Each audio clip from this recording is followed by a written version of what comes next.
ወንዶች ተሰልፈው እግዚአብሔር ጋር ቀረቡና ቅሬታቸውን አቀረቡ። እኛ ለፍተን ጥረን ግረን ላባችንን ደማችንን ጠብ አድርገን ባመጣነው ገንዘብ ሴቶቻችን ቤት ተጎልተው ይበላሉ፣ ይጠጣሉ፣ ይለብሳሉ፣ ይዋባሉ፣ ሶፋ ላይ እየተንፈላሰሱ ፊልም ያያሉ። እኛ በስፊል እንደተወጋ ፊኛ እየሞሸሽን እነሱ ዝናብ እንደጠገበ ዱባ ይደነድናሉ። በቃ እነሱን መሸከም አቃተን አሉ። እግዚአብሔር ታዲያ ምን ይደረግላችሁ ሲል ጠየቀ። ወንዶቹ ቀጠሉ። ጌታዬ ሆይ ድፍረት አይሆንብንና ካሁን ጀምሮ ቦታ እንቀያየር።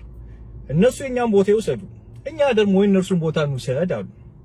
እግዚአብሔርም ከመጪው ሰኞ ጀምሮ ቦታ እንድትቀያየሩ ወስኛለሁ አላቸው። ወንዶቹ በደስታ ፈነደቁ። ሰኞ ሚስት የባሏን ጎን ደቃችሁና የሥራ ሰዓት እየደረሰ ተጋድሟል፣ ተነስ ቁርስ ስራ አለችው። ወንዱ ደንግጦ ተነሳና ወደ መጸዳጃ ቤት ሄዶ ሽንቱን ሊሸና ሲል ነገሩ ሁሉ ተቀይሯል።